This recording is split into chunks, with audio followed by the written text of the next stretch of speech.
你们好，你知道中亚在哪里吗？中亚有哪些国家？台湾容易拿到签证吗？在开始认识这个中亚之前呢，我也是没什么概念了。国中时期的历史和地理呢，差不多也忘记了啊。那开始准备资料之后呢，你才发现中亚的资讯呢，真的非常非常的稀少。去中亚也发现了一点小麻烦了，至少要1次到2次的转机。中亚这几国的签证又是非常机车的。其中在中亚有件特别的事情，在苏联解体时，在国界划分时，非因民族进行区分了。在中亚里有许多的塔吉克族居住。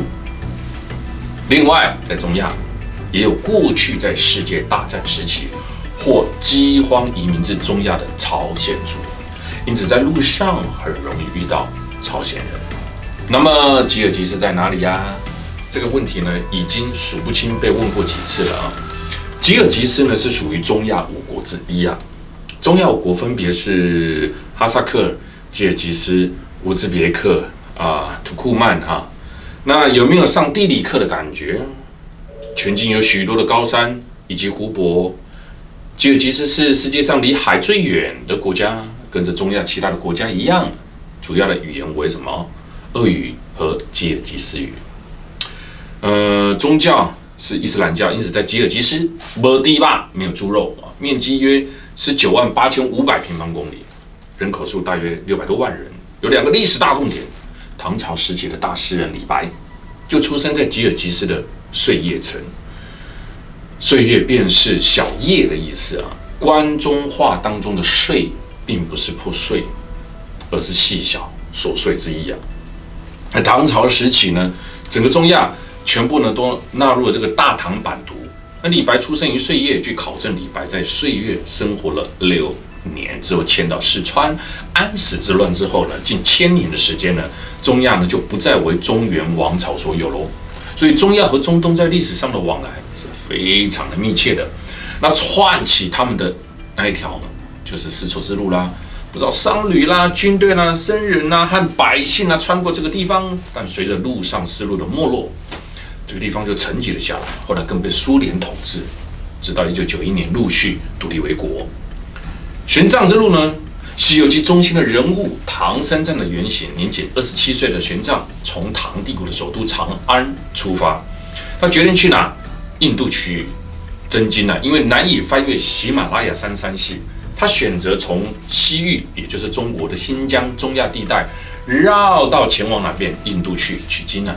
吉尔吉斯坦呢，拥有了众多的高山湖泊，其中由天山雪山汇聚而成的伊塞克湖是世界上的第2大高山湖泊，也是当年玄奘前往印度取经所到之地。有机会你一定要来到这里，吉尔吉斯坦，令人最新的风景。这个地方有一种神奇的魔力，会让你爱上它哦。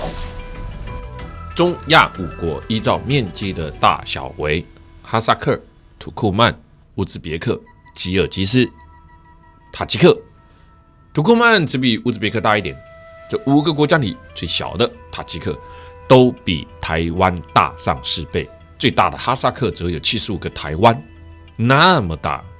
这5个国家被苏联统治约70年的时间，虽然各国政府致力推行各种母语，但目前最盛行的语言依旧为俄语。现在来到的吉尔吉斯白宫 White House， 现今吉尔吉斯坦总统的官邸是前吉尔吉斯苏维埃社会主义共和国的党总部。吉尔吉斯从苏联独立时第1任总统阿斯卡尔·阿卡耶夫是一位学者，是中亚5国中唯一不是由当初的党书记或党的最高领袖担任总统。原本欧美国家对于吉尔吉斯的民主，它是寄予厚望期望这个国家快速迈向自由经济，但事与愿违。很可惜的是，学者出身的总统还是在权力游戏当中迷失了自己，忘了当初的信念，越来越独裁，好像全世界都一样吧。当你拥有的权力，我想很多人都会改变。最后，反对派呢于2005年发动了郁金香革命，总统在中央广场被罢免之后呢，逃往这个苏联。比什凯克1926年后改称为弗龙兹，为纪念在吉尔吉斯出生的苏联和吉尔吉斯共产党军事家米哈伊尔·弗龙兹，就是你现在看到的这一个雕像哦。那比什凯克市呢，有着自前20世纪丝绸之路商人通商时留下的遗迹。吉尔吉斯的首都Bishkek建于1878年，是古代重镇和欧亚的名城，约拥有了87.3万人口啊。那楚河河谷呢，作为天山古道的一部分，是连接欧亚草原与中国西北沙漠的捷径，被称为叫做什么？古代的丝绸之路。在欧亚各国历史悠久的首都当中呢，Bishkek 建于1825年呢，可以说是相当的年轻，而且绿化的一个城市，也是吉尔吉斯唯一的大型城市啊。楚河河谷呢是古代丝绸之路的一部分哦，是连接中亚草原与中国西北沙漠的捷径。唐代玄奘西行取经，走的就是这一条路。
还没来到这个国家之前可能你会觉得这个国家有一点点的落后啊。但是当你进入到吉尔吉斯的首都，你会发现，它还蛮先进的。Bishkek 市是吉尔吉斯共和国的首都，是中亚地区的古代重镇，是古代丝路其中一条经过天山山脉、贯通西域和中亚草原的要道所经的驿站。所以现在我们就要一系列的天山山脉之旅咯。其实你在市区就可以看得到天山山脉，超美。很多人讲天山会认为它是在中国新疆没有错哦。天山的主体在新疆境内，天山是世界7大山系之一横跨着中国、哈萨克、吉尔吉斯和乌兹别克。新疆以外，绝大部分是在吉尔吉斯坦境内。漫长的这个国境，阻隔了我们对天山的完整认知，这导致很多人并不知道天山的另外一半的美是在中亚，特别是在吉尔吉斯坦。吉尔吉斯的首都 Bishkek 坐落在阿拉多山脉的北部边缘那 Osh Bazar 是 Bishkek 最大的也是最古老的集市之一它的过去甚至可以追溯到2000年前的丝路交易，独特的文化的融合，在此集结成一个巨大的买卖网络那就发挥着这个居民生活啦和社会经济的重要作用哦。在这里啊，什么都卖，什么都不奇怪啊。几乎所有市场常见的，如新鲜水果和蔬菜啦、香料啦、坚果啦、面包啦、面粉啦、干果啦、甜食啦、腌制物啦、奶制品啦，还有当地的这个纺织品啦、衣物啦、家居清洁用品、手工艺品、纪念品、乐器哦，甚至还有不同行业的工匠在这边制作呢手工的刀具啊，维修皮革、金属制品跟各种鞋类哦。要是给我更多的时间让我在这边逛我肯定满载而归，在里面兜转一圈哦，不用喝咖啡，保证你所有的观感都会醒过来。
随处可见的干果摊非常的诱人干果的种类呢有30多种，这里的干果重点是非常的便宜跟我们普通在台湾买的价格落差很大，而且这些干果对我们营养帮助非常的多。可惜再便宜你带的也有限，而且因为中亚国家地处干燥，所以特别适合种这些干果。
在历史上，中亚地区的主要的居民呢是游牧民族，而这一块区域也是丝绸之路的重要的组成的部分。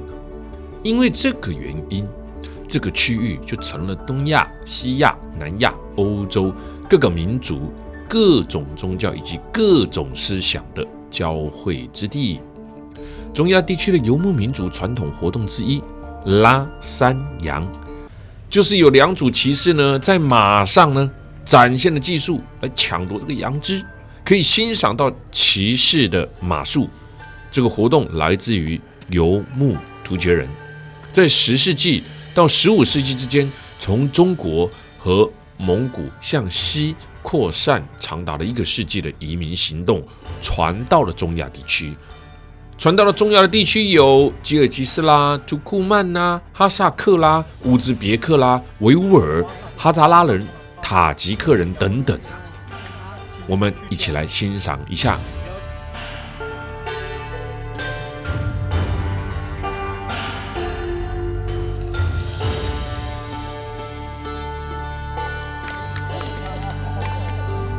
So the first part of the game is called 是他们以前的一个活动。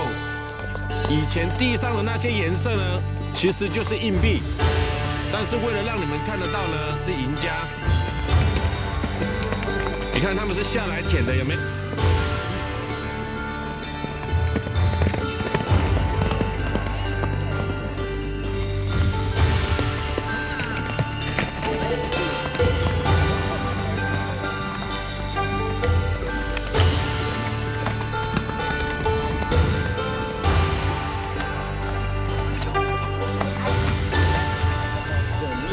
？Here is mud because of the rain, and it's very tricky. See? Slippery.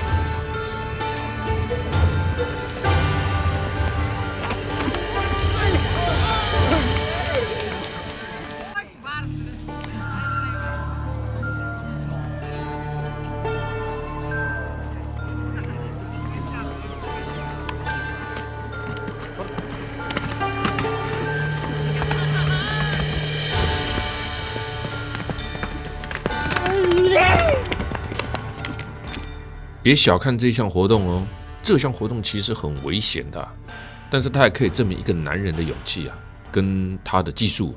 对于他们来讲啊，他们是在马背上讨生活啊。对一般我们普通人来说啊，不要说抢羊脂啊，光是不要从马上面掉下来啊，就已经很厉害了。马深入了吉尔吉斯人的生活。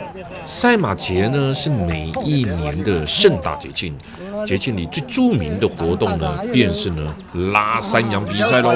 源自于牧民们骑马驱赶狼只，那防卫狼群啊袭击的这个传统。那比赛当中会分成了2队人马，将去头的绵羊或山羊的身体呢置于中央，有2队的人马呢互相呢追逐竞赛。将抢夺到的这个羊脂呢，丢到指定的位置，得分啊。那骑马抢夺羊脂的比赛过程呢，十分的激烈，也常常会发生危险。那赛马节呢，另外一个知名的叫做追亲呢，源自于一种游牧的传统婚礼，有一名男子与一名女子呢一同进行。男子呢骑着马从后方追赶女孩，若能呢亲吻到她，便能够迎娶回家。而骑在前面的女子呢，则要试图的呢逃过男子的追求。真是的，相爱还要这样子追来追去啊！现在的社会啊，用网络就可以交往了。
哇，这马也会传。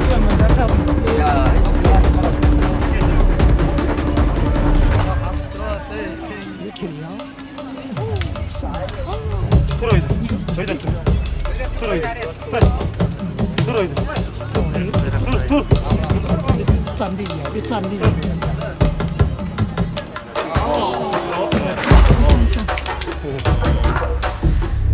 Wow, it's very cute. Yeah. Okay, stop. You put a timber where? Yeah, we're putting the timber first inside here. You see, there's a fire Okay. like this. You just put it, and then after you just put this. It's like a chimney. Okay. It's kind of like a stove, but smaller. But in the middle. Just I'll show you from here. Okay. How it's like.